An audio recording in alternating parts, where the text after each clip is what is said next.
Hello friends, आप सभी का स्वागत है अपने चैनल खुरेजी एमएस कोचिंग में। आज हम कक्षा 12 के लिए एक महत्वपूर्ण पेपर लेकर आए हैं। मॉडल पेपर समझिए, या आपका वार्षिक पेपर के अपोजिट और इसी से आपके 50% इसी एक पेपर से आएंगे।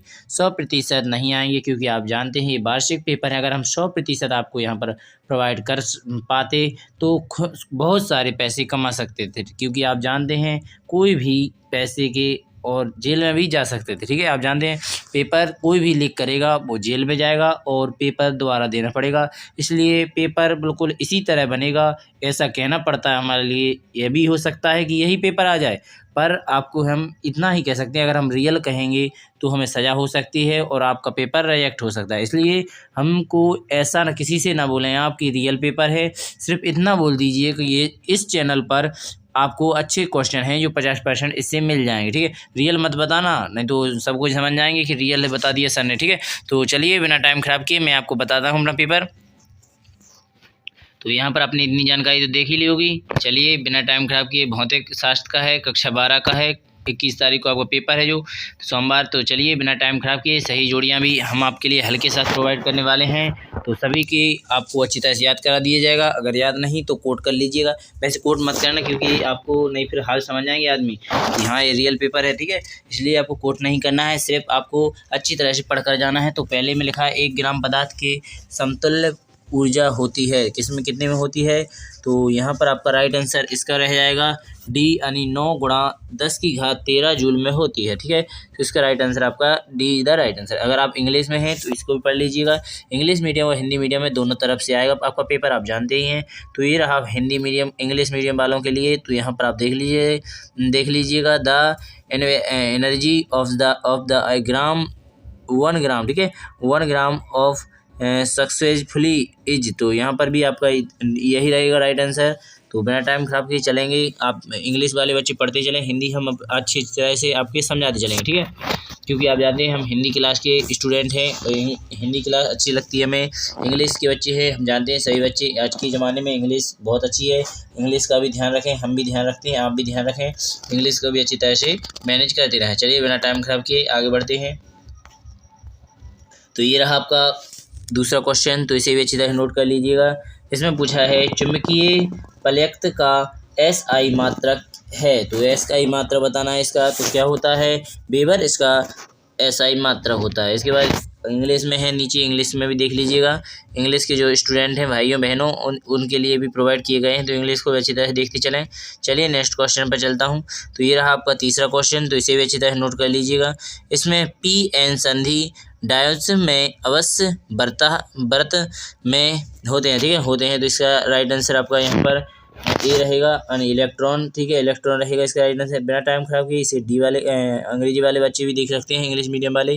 तो इंग्लिश मीडियम में अच्छी तरह से देख लीजिएगा, यही आपका है। इसी का जिस प्रकार हमने ऊपर लगाया है एनर्जी, तो इसमें भी आपको लगाना है। और इंग्लिश वाले बच्चे तो होशियार होते हैं, वैसे हम जानते हैं, तो उनको तो अच्छी तरह जानते ही होंगे क्या लगाना है। तो अगर विश्वास नहीं है तो अपने हिसाब लगा लीजिए, पर आपका रिवीजन तो हो ही जाएगा। और 50% की मैंने गारंटी भी ली है कि 50% इसी पेपर में से आएगा आपके लिए। तो चलिए तो चलते हैं डी वाले क्वेश्चन पर। तो यहाँ पर एक कुलर आवेश में इलेक्ट्रॉन की संख्या होती है, तो कितनी होती है यहाँ पर, तो इसको भी अच्छी तरह नोट कर लीजिएगा। तो डी इसका राइट आंसर रहेगा। तो इसका राइट आंसर आपका डी नहीं बी रहेगा। तो यहाँ पर रहेगा 6.25 गुणा 10 की घात 18 इसका राइट आंसर रहेगा। चलिए बिना टाइम खराब किए मैं चलता हूँ 5वें क्वेश्चन पर। तो ये रहा आपका 5वां क्वेश्चन। तो 5वें क्वेश्चन को देख लीजिएगा। इंग्लिश वाले बच्चे थे, इंग्लिश में देख लीजिएगा। ठीक है, तो इंग्लिश वाले ने देख लिया होगा। चलिए हिंदी में मीडियम के अगले वाले क्वेश्चन को देखेंगे। एक तार का विशिष्ट प्रतिरोध का प्रतिरोधकता निर्भर करता है। ठीक है, कितने पर करता है, 5वां क्वेश्चन है यहाँ पर। तो पहले पर लंबाई पर करता है, किस पर करता है, लंबाई पर करता है। चलिए नेक्स्ट क्वेश्चन को देखते हैं। तो नेक्स्ट क्वेश्चन इंग्लिश में रहेगा पहले तो इसी का। तो ये रहा आपको ऑप्शन दिए हैं, वो कट गया है थोड़ी, इसलिए सॉरी मांगते हैं आप सभी से। चलिए अगले वाले क्वेश्चन को हिंदी वाले बच्चे देख लीजिएगा। परमाणु होता है तो क्या होता है परमाणु एक, तो परमाणु क्या होता है एक, तो इसका पूछा जाएगा। तो यहाँ पर निर्मित नहीं, ठीक है, निर्धारित नहीं, क्या निश्चित नहीं है। ठीक है, निश्चित नहीं है कि कोई इनमें से कोई भी हो निश्चित। ठीक है, तो निश्चित नहीं होता है परमाणु।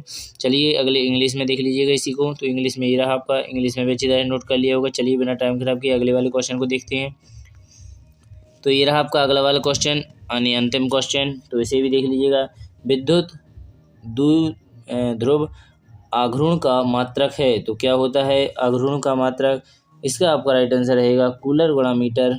तो यही इसका राइट आंसर हो जाएगा। आशा करेंगे सभी क्वेश्चन अच्छी तरह समझ में आ गए होंगे। जो भी डाउट हो तो अच्छी तरह पूछ लीजिएगा। इंग्लिश मीडियम वाले बच्चे भी देख लीजिएगा। चलिए बिना टाइम खराब किए और अगले वाले क्वेश्चन भी देखना है, वीडियो लंबी ना करते हुए। तो यहाँ पर आपको खालिस्तान आ चुके हैं, तो खालिस्तान में क्या भरना है जल्दी से नोट करते चलिएगा। हम आपके लिए स्कीम पर प्रोवाइड कर ही देंगे, वरना आपको यहाँ पर भरने के लिए नियम से ऊपर ही बता देंगे। स्कीम पर आपको दिख रहे होंगे क्या क्या भरना है किसमें, तो लाइन से आपको स्कीम पर दिखा दिए गए हैं, इनको अच्छी तरह नोट कर लीजिएगा। लाइन से भरे हुए हैं, पहले में जिसमें भरना है पूरे सातों को हमने लाइन से प्रोवाइड कर दिया गया, ठीक है। तो बिना टाइम खराब किए चलते हैं नेक्स्ट क्वेश्चन पर। तो ये रहा आपका नेक्स्ट क्वेश्चन। सही जोड़ियाँ मिलानी थी, तो सही जोड़ियाँ आप अच्छी तरह से मिला ही लीजिएगा, और जो भी आपको डाउट हो तो पूछ लीजिएगा। धन्यवाद। आपको स्क्रीन पर दिखा दी गई हुई, आपने देख ली हुई।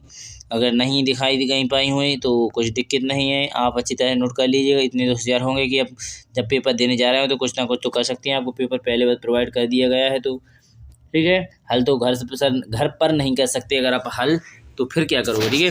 तो पेपर में कोई झंडा नहीं गाड़ पाएगा जब उसे पेपर मिलते हुए भी वो कर ना पाए, तो क्या झंडे गाड़ेगा, तुम बताओ तो, ठीक है। तो इसलिए इतना तो बनता है कि आप क्वेश्चन को हल करें। इसके बाद चलेंगे चौथे वाले क्वेश्चन पर, एक वाक्य के उत्तर में। तो इनको भी अच्छी तरह से नोट करेंगे। इंग्लिश और हिंदी मीडियम में सभी बच्चों को दिख ही रहा होगा। चलिए बिना टाइम खराब किए मैं इनके सभी के आंसर प्रोवाइड करता हूँ। तो पहले का आंसर आपको यहाँ पर स्क्रीन पर दिखा दिया गया होगा, इसका भी नोट कर लीजिएगा। इसके बाद चलेंगे दूसरे वाले का, तो दूसरे वाले को स्क्रीन पर दिखा दिया जाएगा, तो इसको भी नोट कर लीजिएगा। अगर नहीं देखना चाहते तो यहाँ पर लिख लीजिएगा। पहले का रहेगा आपका यहाँ पर फैराडे के विद्युत चुंबकीय प्रेरण, तो इसके बाद दूसरे का रहेगा आपका 1.6021764.9 माइनस की घात 19 इसका हो जाएगा। चलिए नेक्स्ट क्वेश्चन यानी तीसरे का देखेंगे। तो दूसरे का देख ही लिया आपने, और पहले का हमने पहले बता ही दिया था फैराडे वाले। चलिए नेक्स्ट क्वेश्चन को देखेंगे। तो ये रहा आपका तीसरा क्वेश्चन। भारत के घरों, ठीक है, घरों वाला विद्युत धारा का आघूर्ण कितनी होती है, ठीक है। आघूर्ण कितनी होती है इसका पूछा गया है, तो इसका आपका राइट आंसर कितना रहेगा 50 हर्ट्ज। कितनी रहती है 50 हर्ट्ज रहेगी इसकी। तो आशा करेंगे आपने यहाँ पर देख लिया होगा। चलिए आगे चलते हैं बिना टाइम खराब किए चौथे वाले क्वेश्चन पर। चौथे वाले क्वेश्चन में पूछा है नर्म, ठीक है, क्या रहा है विद्युत चुंबक किस पदार्थ के बनाए जाते हैं, तो नर्म पदार्थ के, किसके, नरम के बनाए जाते हैं। आशा करें इसने अच्छी तरह नोट कर लिया हुआ है। चलिए पांचवें क्वेश्चन को भी दिखा देता हूँ आपको स्क्रीन पर। तो ये रहा आपका पांचवा क्वेश्चन। इसमें आपको क्या ज्ञात करना है, तो इसको भी देख लीजिएगा। पांचवें क्वेश्चन में क्या पूछा गया है, तो यहाँ पर लिखा है स्वप्रेरक कर्ता का मात्रक है, तो क्या है हेनरी होता है, क्या होता है हेनरी, इसका राइट आंसर हो जाएगा। चलिए नेक्स्ट क्वेश्चन को दिखा देता हूँ। तो ये रहा आपका नेक्स्ट क्वेश्चन। तो यहाँ पर लिखा है स्नेल का नियम लिखिए। स्नेल का नियम आपको स्क्रीन पर दिखा दिया जाएगा, क्योंकि बड़ा था इसलिए नहीं प्रोवाइड कर सके लिखने में। अगर यहाँ पर बताएंगे तो बड़ा लग जाएगा, इसलिए स्क्रीन पर दिखा दिया जाएगा। चलिए दृष्टि छंदों का तरंग दैर्घ्य पदार्थ लिखिए, ठीक है, इसका आपको पूछा गया है। तो इसका रहेगा आपका, तो इसका लिख लीजिएगा 89 हर्ट्ज से 108 हर्ट्ज तक, ठीक है, 108, ठीक है, हर्ट्ज तक, ठीक है। इस प्रकार आपको लिखना था, तो आपने लिख लिया होगा। अगर जो भी डाउट हो तो पूछ लीजिएगा। चलिए अगले वाले क्वेश्चन पर चलते हैं। तो ये रहे आपके क्वेश्चन आंसर। तो यहाँ पर आपको इनके आंसर प्रोवाइड नहीं कर पाए, क्योंकि वीडियो बड़ी हो जाती है अगर इनके आंसर हम प्रोवाइड करते, इसलिए सबको आंसर ढूंढ लीजिएगा। सीधे से आपके पास सीधे तो होंगी जब आप पढ़ रहे हैं, तो ठीक है, इन क्वेश्चनों को ढूंढ लीजिए जल्दी से हम बता देते हैं। पहला आपका गामा किरण वाला है, नीचे स्वास्थ्य एवं अंतर पूछा गया है। चलिए इसके बाद पूछा गया अगला विस्थापन धारा किसे कहते हैं। इसके बाद पूछा गया प्रकाश विद्युत, यानी दो में से एक करना है, कोई भी अथवा वाला है। सातवें वाले पर भी अथवा है, क्या एक समान, तो इस प्रकार आपने पढ़ लिया होगा। निचला भी देख लीजिए, विद्युत परिपथ को अचानक तोड़ने का चिरारी निकलती है क्यों, ठीक है। आठवें क्वेश्चन को देख लीजिए, एक किसी वाहन के इंजन को चालू करते हैं तो एक क्षय के लिए उसकी हेडलाइट की रोशनी धीमी हो जाती है क्यों। तो इस प्रकार का इसका भी क्वेश्चन बहुत इंपॉर्टेंट है, आपको सभी को ज्ञात भी होना चाहिए, तो इसे अच्छी तरह नोट कर लीजिए। इसका आंसर भी याद कर लीजिएगा। चलिए इसके बाद चलेंगे प्रकाश के व्यक्तिकृत का विस्तृत में 2 अंतर लिखिए। इसके बाद लिखा है अनुरोधक प्रतिरोध क्या है, इसका एक उदाहरण लिखिए। इस प्रकार आपने जो उन क्वेश्चन को देख लिया होगा। चलिए और भी जो क्वेश्चन अथवा में जैसे खतरे के सिग्नल लाल होते हैं क्यों, यानी खतरे के सिग्नल लाल क्यों होते हैं, इसके प्रकार का भी सवाल आपको पूछा गया है। तो इसकी भी अच्छी तरह, ये बहुत अच्छी जानकारी, इनको जरूर आपको कंप्लीट रखना चाहिए, चाहे आप पढ़ते हो या ना पढ़ते हो 12 में, ठीक है, और आगे भी हो तो इनकी जानकारी ले लेनी चाहिए, ठीक है। डी का कण तरंग सिद्धांत दैनिक जीवन के दृष्टिगोचर नहीं होता क्यों, इसके बाद लिखा है पी प्रकार के चालक का धारा प्रवाह की प्रक्रिया समझाइए। इस प्रकार आपने इसको भी देख लिया होगा 10वीं वाले को। चलिए 11वीं को देख लीजिए। विरोधी विभव संस्तृत विभव को परिभाषित कीजिए, ठीक है। इसके बाद चलेंगे अथवा में फेलेमिंग के बाएं हाथ का नियम लिखिए, ठीक है, फेलेमिंग के बाएं हाथ का नियम लिखिए।